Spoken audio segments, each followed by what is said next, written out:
Hello, wonderful people, and welcome to this week's live. So this week I'm talking all about the causes of tiredness and fatigue. Then I'm going to go into some quick fixes and some long-term preventative measures that are going to stop that fatigue coming in the first place. And today I'm specifically talking about the fatigue that comes whilst you're menstruating / bleeding / on your period, whatever you want to call it. So, first of all, I think it's really helpful to distinguish between tiredness and fatigue. So, tiredness is a normal thing to feel. It's not unhealthy, and it can be relieved by just a bit of rest, sitting down for a bit, chilling out, or having a good night's sleep. So that's tiredness. And then fatigue is actually when that tiredness becomes overwhelming and it can't be relieved by having rest or sleep. So when almost that tiredness becomes chronic and unrelievable, basically, by your normal practices. So what is this caused by? One of the major things is nutrition. And to be honest, most people eating a modern diet or, American diet, Western diet, whatever, do have a little bit of insulin resistance going on, whether that's, might not be to the extent of pre-diabetic or diabetes, but we are getting too much sugar. And that's because there's refined sugar in basically all processed foods. It's because we're having white carbs, so things like white bread, white pasta, white rice, which just break down straight away to sugar because there's no fiber to kind of keep it all together. And alcohol, unfortunately, especially things like wine, which is liquid sugar. Soft drinks as well have like an outrageous amount of sugar in. So that's a mega cause because it messes with your insulin and just generally throws around your cortisol, which is your stress hormone. They all kind of have a domino effect on each other. So sugar's a big cause. And then, of course, estrogen dominance, which again has a lot of diet factors within it. And I talk a lot about this in the migraines and the cramps video, so you can check those out as well. But basically what happens is when you have estrogen dominance, it often causes really heavy bleeding. And as a result, we're losing a lot of iron when we bleed. So a lot of people can become anemic as a result, or just have low iron levels, which is really strongly linked to tiredness and fatigue.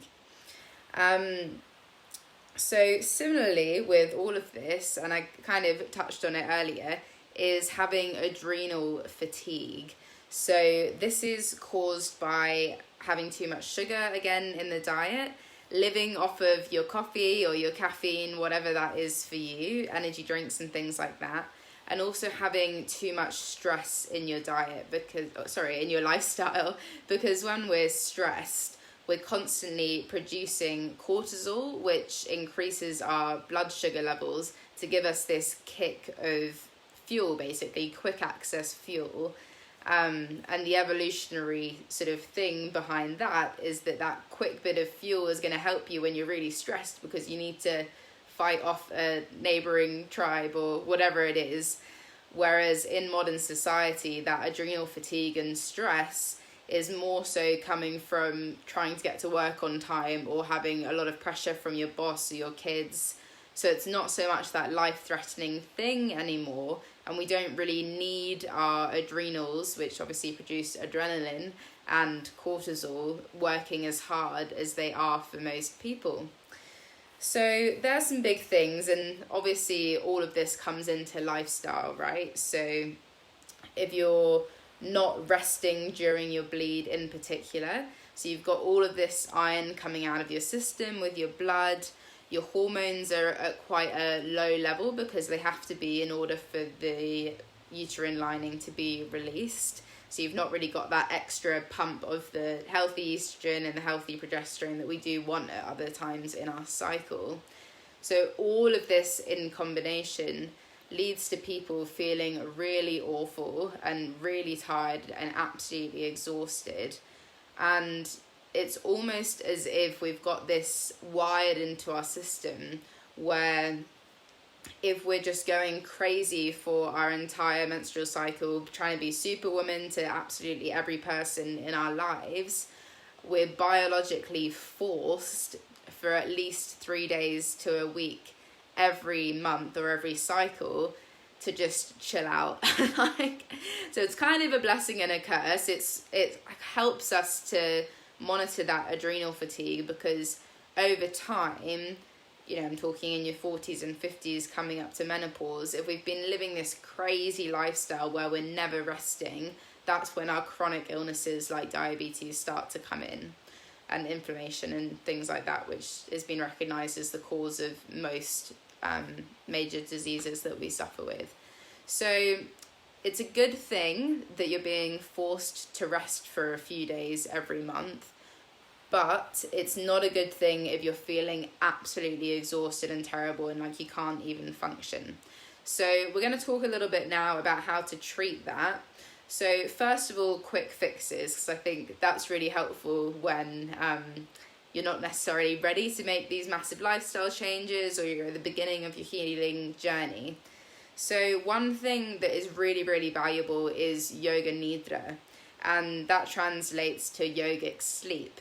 So, it's said that half an hour of yoga nidra is the equivalent to 4 hours sleep, on the effects that it has on the body and the mind, because we actively do a body scan and go around and relax each part of the body, but we're still maintaining that mental awareness. So we're really able to tune into the relaxation, force the mind to relax. Because I don't know about you, but sometimes you have a night's sleep and you're waking up constantly, you're having really stressful dreams, and you wake up feeling really anxious because of that. That's definitely something that used to affect me really strongly, as you may know if you've watched previous videos. So sometimes sleep actually isn't as good for us as we think, and we might be better off doing a half an hour yoga nidra before we go to sleep to get ourselves into a really good frame of mind for actually sleeping.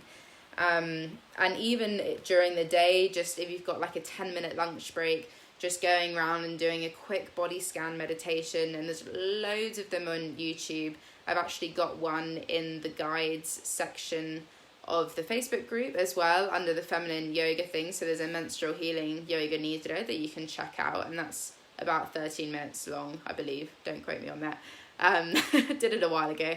So yeah, you can check that out. Or again, there's loads on YouTube and all the meditation apps and that kind of thing. So I'd highly, highly recommend that. That's really restorative. It helps to pick you up. And another thing is this Tantric breathing technique that's really quick and easy to do. It takes about a minute, and it's something that just really helps to pick your energy up quickly during the day. So I'm going to teach you how to do that now. So stretch your hands up to the sky like so, and I've got my hands like this when they're reached up. And then breathe in. And as you breathe out, you're going to breathe out really sharply through your nose, kind of like breath of fire if you're familiar with that. And you're going to pull your hands down like so.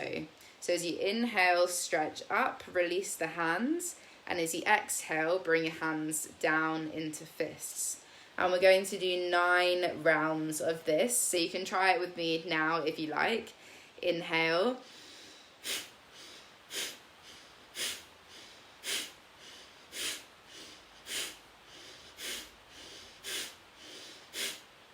And I can just feel the blood pumping around. My brain feels completely refreshed. So that's a really good, just quick thing to do to wake yourself back up. But don't abuse this method, because again, you are kind of forcing that adrenaline and the cortisol to pick back up, which doesn't have the best effects long term. So this really is a quick temporary fix if you just really need to wake up for something important, but don't just do it all the time. Okay. Warning made. Right, coming on to the long-term preventative, and this is obviously the preferable way to go about healing fatigue. So first of all, cutting out sugar as much as you can, and there's loads of really helpful things online with this. If you look at like I Quit Sugar recipes, that they're really great. And not just thinking about refined sugar, but even things like honey and dates, actually, even though they are healthy and they've got health benefits, they're not really so good for what we're trying to do with insulin resistance. They still just break down to sugar really quickly. So things that are a bit safer for your system are things like sweet potato, stevia is a really good one. Erythritol, I don't know, I'm a bit half and half on that one, but some people say it's good. I'm not sure about it, but yeah, stevia and sweet potato are what I tend to use personally, and yacon as well sometimes works really well. Cutting out all refined carbs as much as you can, so they're those white carbs we were talking about earlier, and bringing in your whole grains. Also try and notice if you've got a gluten intolerance. To be honest, most people do at a low level, just some people are more sensitive than others. So I do recommend trying to cut out gluten for a couple of weeks and just see how you feel. If you feel better, great, you know that was affecting you. Alcohol, unfortunately, I know it's the great savior sometimes, but you will just wake up not feeling great the next day compared to when you don't have it. And it does affect your ability to go into that really deep restorative sleep as well. And obviously it's got the really high sugar content. So if you can, try and bring in other coping mechanisms, and that's something that I really help coach my clients through, as I've struggled with addiction in the past as well. So no judgment there whatsoever, but yeah, definitely contributes to the fatigue. Also lowering your caffeine intake, so you're not so up and down all the time, and you can find what's a more normal level for you. And if you are going to have caffeine, make sure you're not having any after about 2-3 o'clock in the afternoon, because it takes about 6 hours to get out of your system.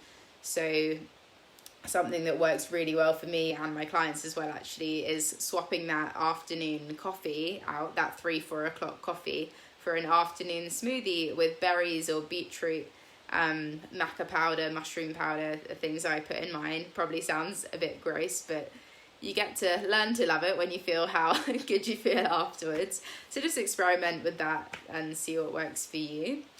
What else have we got here? Increasing your iron-rich foods, and this is really, really important. So things like your dark leafy greens, of course you've got kale in that category. Beans, basically all beans like chickpeas, lentils, anything like that's really good. Nuts as well are really good for iron.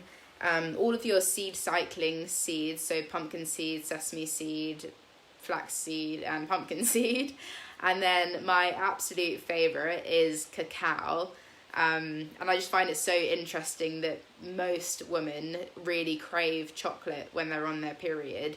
And I think it's personally because we're flushing out so much iron with our blood that we're just really craving those foods which are rich in the nutrients that we need back in our body. So it's also really full of magnesium as well, which is really great for your headaches and your cramps and everything. So get on the cacao, but do be aware that it does actually have caffeine in it as well. So if you're getting really good quality cacao, try and again have it before 2 or 3 o'clock and don't go too crazy on it. It's not as strong as coffee or anything like that, but just something to be aware of.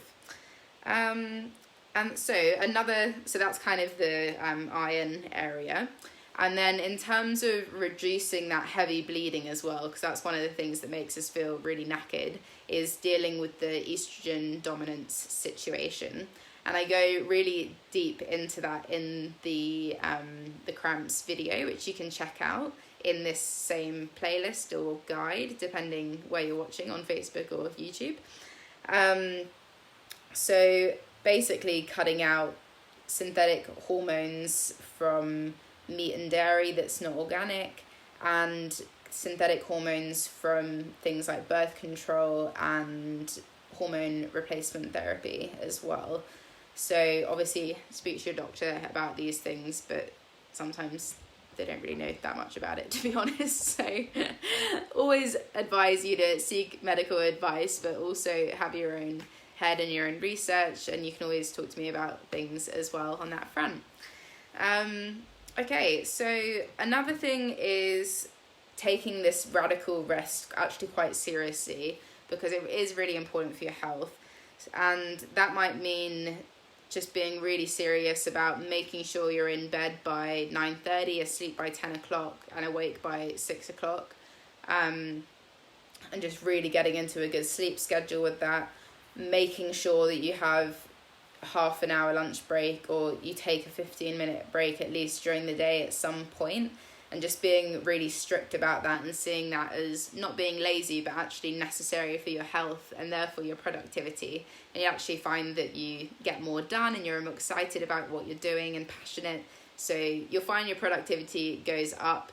I know we've got this whole thing in our society about rest being this terrible lazy thing, and if you're not busy you're not cool, but that is just so abstract and not true at all, really. So look after yourself and dismiss what other people may think. Switching out some high intensity workouts for something more restorative. And I've got nothing against high intensity. In fact, sweating is really important to help us detox estrogen. But particularly when we get into the second half of our cycle, so we're coming into the luteal phase, you're in autumn, winter, especially when you're actually on your period, you really don't want to be doing like a 10-mile run regularly. I mean, you can do it. We can do anything we want to do, but just be mindful that if you do that all the time repetitively, it is going to have a negative impact on your health. So you can still work out, but maybe switch it out for something a bit more restorative, like yoga, tai chi, qigong, just a nice long walk. You can go for a power walk. Everyone's got kind of different levels of energy, generally speaking anyway, so you might be able to do something a bit more than what someone else can do.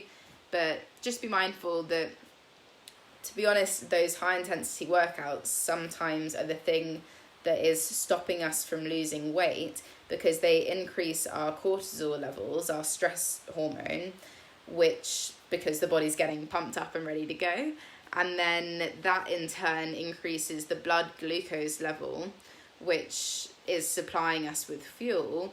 But then when that blood glucose maybe isn't always used, used, it actually gets stored back as fat. So interestingly and almost paradoxically, a lot of people do find that they end up losing more weight when they switch out the high intensity exercise for something a bit more restorative.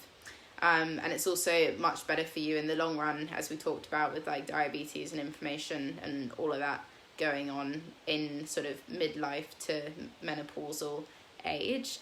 So yeah, health is confusing, I know, but listen to your body, listen to what you need, and follow that as best you can. That's the best advice I can give you out of all of this. If you take nothing else away, it's follow your intuition and follow what you need on any given day. And I think that is everything from me. So if you have any questions at all about this, drop them in the comments. And you can always reach out to me personally on Messenger if you'd like some one-to-one support or a bit of advice, guidance, whatever you need. I am always here. Okay, thank you so much for watching. And next week I'll be diving into the very common symptom of depression, mostly in our inner autumn. I'll be focusing on, and this is going to be especially good for people that experience PMDD and intense PMS, things like that. So definitely tune in next week for that, and I will look forward to seeing you there. Lots of love from me to you. Bye for now.